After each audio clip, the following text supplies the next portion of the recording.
APBN 2024 kan sudah diketok ya, itu sudah ditetapkan oleh Undang-Undang APBN. Upamanya anggaran Perlinsos untuk 2024 itu kalau nggak salah 487 triliun. Jadi nanti program seperti PKH, kartu sembako, PIP, KIP kuliah, bantuan PBI untuk masyarakat tidak mampu, termasuk tadi lansia, itu masih semuanya ada. Sebetulnya sebagian besar lansia itu kalau tidak dalam keluarga yang mampu, itu sebetulnya sudah tercover karena dia ada di daftar penerima PKH atau sembako sebetulnya. Jadi dia ada di dalam DTKS. Seharusnya mereka itu sudah tercover karena ada di dalam daftar DTKS yang otomatis juga penerima bantuan iuran. Ya kan saya awal-awal pidato itu bilang yang kita fokuskan adalah keberlanjutan dan penyempurnaan. Kuncinya adalah konsistensi. Indonesia tanah air beta, pusaka abadi nan jaya. Sebelum mendaftar ke KPU, Gibran dan Prabowo bersama para relawan berkumpul di Indonesia Arena Senayan. Mega sih harus diakui, Gibran tampil menggebrak dengan pidato dan program unggulannya. Mungkin Gibran ingin menepis segala keraguan dan sentimen negatif yang mengarah kepada dirinya belakangan ini. Mungkin dia berharap dengan menyampaikan program unggulan rakyat akan terharu dan terdepan, atau melupakan gonjang-ganjing akibat ulah MK. Salah satu yang dijelaskan adalah dana abadi pesantren, dan KIS Menteri Keuangan Sri Mulyani Indrawati menjelaskan kedua program itu sebetulnya sudah tercover dalam program KIS di era kepemimpinan Pak Jokowi. APBN 2024 kan sudah diketok mengenai apa program-program.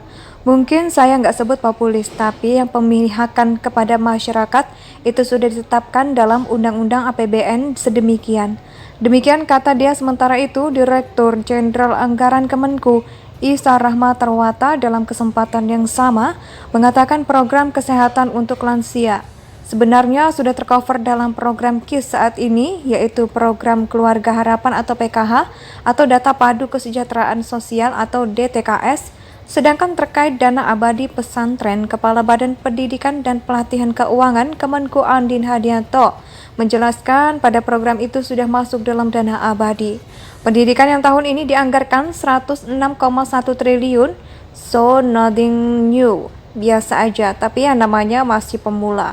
Program ini sudah lama diterapkan era Jokowi, jadi bisa dikatakan Gibran hanya mengikuti atau mungkin lebih tepatnya meniru apa yang dilakukan bapaknya. Awalnya saya pikir akan ada terobosan apa, kirain ada program original atau gimana. Ternyata hanya lanjutan dari program Jokowi.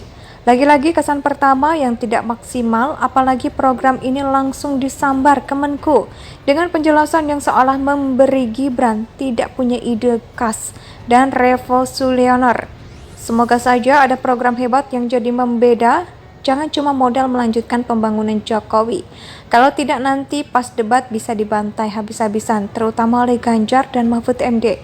Bahkan bisa dipermalukan oleh Anies yang juara tata kata dan ahlinya janji bombastis. Bisa mati gaya si Gibran. Yang belum punya banyak pengalaman, apalagi Prabowo yang terlihat sudah lelah dan old fashion atau ketinggalan zaman. Entah nanti Gibran yang gendong Prabowo karena tua atau Prabowo yang gendong Gibran karena jadi beban sentimen negatif. Sebelum itu banyak yang memuji pidato perdana Gibran. Mereka bilang Gibran ternyata santai, tenang, rileks, tidak canggung, dan pintar berbicara. Rasa-rasanya Anies lebih pintar bicara, tapi hasil kerjanya apa? Terlepas dari itu ada fakta yang mencengangkan kita semua, yaitu soal Gibran dan PDIP. Cerita dua orang yang saling mencintai tapi terpaksa terpisah oleh keadaan. Sebenarnya mereka masih saling sayang. Terbukti tidak mau memulai pertengkaran, tidak mau juga jadi pihak yang pertama meninggalkan.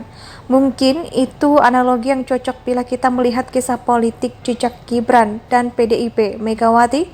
Mereka kini berada di kubu yang berbeda, tapi enggan untuk bermusuhan. Bahkan hanya sekedar berkata meninggalkan mereka seolah saling menunggu, melihat sikap masing-masing. PDIP menunggu sikap kadernya Gibran Raka Buming Raka setelah menjadi bakal calon wakil presiden pendamping bakal calon presiden Koalisi Indonesia Maju Prabowo Subianto. Sebaliknya, Gibran menantikan sikap PDIP terhadap dirinya. PDIP maupun Gibran tak ingin menjadi pihak yang pertama meninggalkan sampai hari ini. Sebelum mendaftar ke KPU, Gibran dan Prabowo bersama para relawan berkumpul di Indonesia Arena Senayan. Mega sih harus diakui Gibran tampil menggebrak dengan pidato dan program unggulannya. Mungkin Gibran ingin menepis segala keraguan dan sentimen negatif yang mengarah kepada dirinya belakangan ini. Mungkin dia berharap dengan menyampaikan program unggulan rakyat akan terharu dan terdepan, atau melupakan gonjang-ganjing akibat ulah MK. Salah satu yang dijelaskan adalah dana abadi pesantren dan KIS Menteri Keuangan Sri Mulyani Indrawati menjelaskan kedua program itu sebetulnya sudah tercover dalam program KIS di era kepemimpinan Pak Jokowi. APBN 2024 kan sudah diketok mengenai apa program-program. Mungkin saya nggak sebut populis, tapi yang pemihakan kepada masyarakat itu sudah ditetapkan dalam Undang-Undang APBN sedemikian. Demikian kata dia. Sementara itu, Direktur Jenderal Anggaran Kemenku Isa Rahmatarwata dalam kesempatan yang sama mengatakan program kesehatan untuk lansia sebenarnya sudah tercover dalam program KIS saat ini, yaitu program Keluarga Harapan atau PKH atau Data Padu Kesejahteraan Sosial atau DTKS. Sedangkan terkait dana abadi pesantren, Kepala Badan Pendidikan dan Pelatihan Keuangan Kemenku Andin Hadianto menjelaskan pada program itu sudah masuk dalam dana abadi. Pendidikan yang tahun ini dianggarkan 106,1 triliun, so nothing new. Biasa aja, tapi yang namanya masih pemula.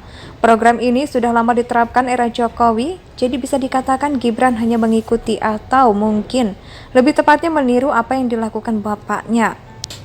Awalnya saya pikir akan ada terobosan apa, kirain ada program original atau gimana. Ternyata hanya lanjutan dari program Jokowi. Lagi-lagi kesan pertama yang tidak maksimal, apalagi program ini langsung disambar Kemenku dengan penjelasan yang seolah memberi Gibran tidak punya ide khas dan revolusioner. Semoga saja ada program hebat yang jadi membeda, jangan cuma modal melanjutkan pembangunan Jokowi. Kalau tidak nanti pas debat bisa dibantai habis-habisan, terutama oleh Ganjar dan Mahfud MD. Bahkan bisa dipermalukan oleh Anies yang juara tata kata dan ahlinya janji bombastis.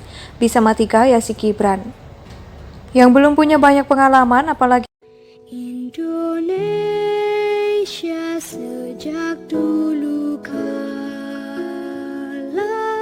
tetap dipuja-puja bangsa.